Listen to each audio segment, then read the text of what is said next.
நாட்டில் இருக்கும் பிற்படுத்தப்பட்ட பிரிவினரின் மேம்பாட்டிற்காக முதல் ஆணையம் 1953ஆம் ஆண்டு அமைக்கப்பட்டது. காகா கலேல்கர் அவர்களின் தலைமையில் அமையப்பெற்ற இதுவே சுதந்திர இந்தியாவின் முதல் பிற்படுத்தப்பட்ட ஆணையம். இந்தியாவின் முதல் பிற்படுத்தப்பட்ட ஆணையம் எதுன்னு கேட்பாங்க. காகா கலேல்கர். அடுத்தது ஜான் ரால்ஸ் சிறந்த படைப்புகள். நீதி கோட்பாடு 1971, நேர்மையான நீதி 1985, அரசியல் தாராளவியல் 1993, மக்களின் சட்டம் 1993. அடுத்தது தாழ்த்தப்பட்டவருக்கான முன்னுரிமைகள் சொல்லியிருக்காங்க. சென்னை மாகாண அரசு தாழ்த்தப்பட்ட மக்களுக்காக நிதி உதவி திட்டங்களை 1885 அறிவித்தது. சில இடங்களில் தாழ்த்தப்பட்டோருக்கான பள்ளிகளை அரசே திறந்தது.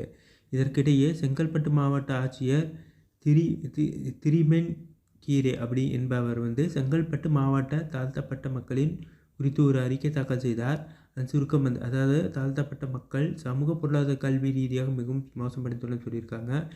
அவர்களுக்கு நிலம் மறுக்கப்பட்டது, வீடு கட்டிக்கொள்ளக்கூட அனுமதிக்கப்படலைன்னு சொல்லியிருக்காங்க. அடுத்தது கல்வி ரீதியாக மிகவும் மோசமடைந்தனர். தாழ்த்தப்பட்ட மக்கள் அடிமைகளாக விற்கப்படுகின்றனர். ஏராளமான நிலம் வேண்டுமென்ற நிலமாக போடப்பட்டது. இதனால் அரசுக்கு வருவாய் குறைகிறது அப்படின்னு சொல்லியிருக்காங்க. அவரது அறிக்கையில் மேலும் பல பரிந்துரைகள் இருந்தன. இந்த அறிக்கையில் பரிசீலித்த அரசு 1892 தாழ்த்தப்பட்ட மக்களுக்கு 12 லட்சம் ஏக்கர் நிலத்தை பிரித்து வழங்கியது. இது பஞ்சமி நிலம். பஞ்சமி நிலம்னு என்ன கேட்பாங்க. மக்களுக்காக 12 லட்சம் ஏக்கர் நிலத்தை பிரித்து தந்திருக்காங்க. இதுபோல் தாழ்த்தப்பட்டோரின் குழந்தைகளுக்காக பள்ளிகளை பஞ்சமர் பள்ளி.